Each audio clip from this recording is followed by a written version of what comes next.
الحمد لله وحده والصلاة والسلام على من لا نبي بعده. أما بعد فأعوذ بالله من الشيطان الرجيم. بسم الله الرحمن الرحيم. ولا تقولوا لمن يقتل في سبيل الله أموات بل أحياء ولكن لا تشعرون. وقال النبي صلى الله عليه وسلم: الأنبياء أحياء في قبورهم يصلون. صدق الله العظيم وصدق رسوله النبي الكريم، ونحن على ذلك لمن الشاهدين والشاكرين، والحمد لله رب العالمين. اللهم صل على محمد وعلى آل محمد كما صليت على إبراهيم وعلى آل إبراهيم إنك حميد مجيد. اللهم بارك على محمد وعلى آل محمد كما باركت على إبراهيم وعلى آل إبراهيم إنك حميد مجيد. نہ میں کا ذکر نہ پینے کی بات کرتے ہیں، نہ میں کا ذکر نہ پینے کی بات کرتے ہیں، ہم اہل دل ہیں اور مدینے کی بات کرتے ہیں۔ نہ خدا ان سے راضی نہ مصطفیٰ ان سے خوش، نہ خدا ان سے راضی نہ مصطفیٰ ان سے خوش، اصحاب پیغمبر سے جو کینے کی بات کرتے ہیں۔ مرتدل ہیں جو قائم نہیں حیات پاک کے، مرتدل ہیں جو قائم نہیں حیات پاک کے، ہم زندہ دل ہیں اور جینے کی بات کرتے ہیں۔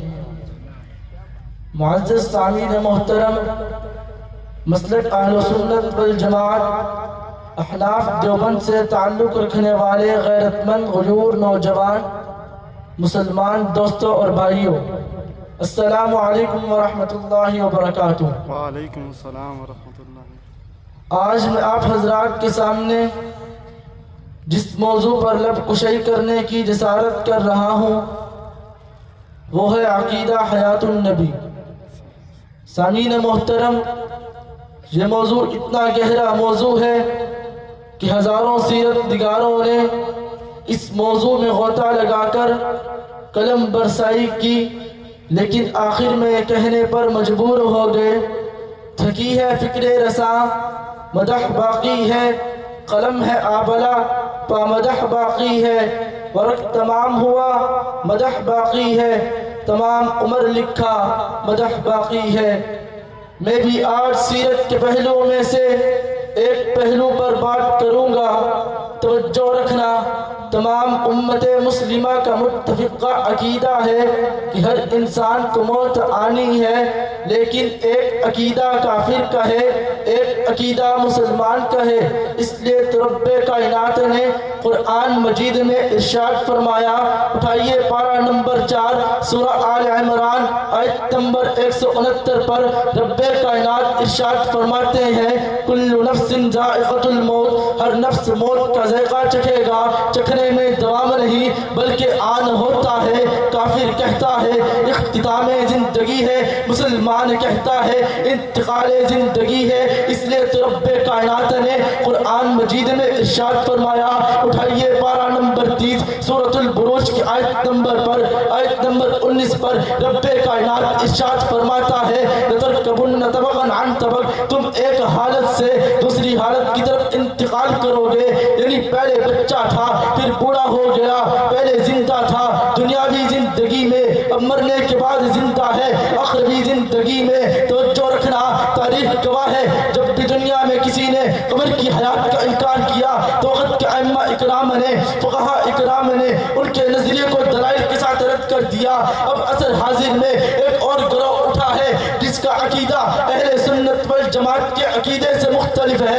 اہل سنت والجماعت کا عقیدہ ہے کہ انبیاء اکرام اپنی قبروں میں دنیاوی جسموں کے ساتھ زندہ ہے، اور یہ عقیدہ اتنا اہم ہے کہ مفسرین نے قرآنی آیات سے اس عقیدے کو ثابت کیا ہے، محدثین نے احادیث متواترہ سے اس عقیدے کو ثابت کیا ہے۔ متکلمین نے اس عقیدے کو اجماعی قرار دیا ہے۔ میں چند دلائل آپ حضرات کے سامنے ذکر کرتا ہوں۔ دلیل نمبر 1، رب کائنات نے قرآن مجید میں ارشاد فرمایا، اٹھائیے پارہ نمبر 2 سورہ بقرہ آیت نمبر 154 پہ رب کائنات ارشاد فرماتے ہیں، وَلَا تَقُولُوا لِمَنْ يُقْتَلُ فِي سَبِيلِ اللَّهِ أَمْوَاتٌ بَلْ أَحْيَاءٌ وَلَكِنْ لَا تَشْعُرُونَ۔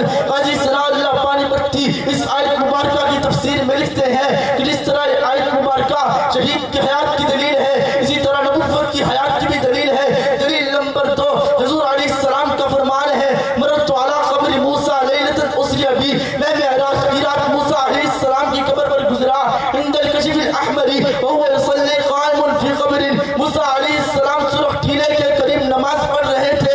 دلیل نمبر 3، انس کی روایت ہے، حضور علیہ السلام نے فرمایا، الانبیاء احیاء فی قبورہم یصلون، انبیاء اپنی قبروں میں زندہ ہے اور نمازیں پڑھتے ہیں۔ سوال کرنے والا سوال کرتا ہے، یہ حدیث تو ضعیف ہے۔ میں نے کہا تیرے کہنے سے حدیث صحیح یا ضعیف نہیں ہوتی، میں نے کہا تیرے کہنے سے حدیث صحیح یا ضعیف نہیں ہوتی۔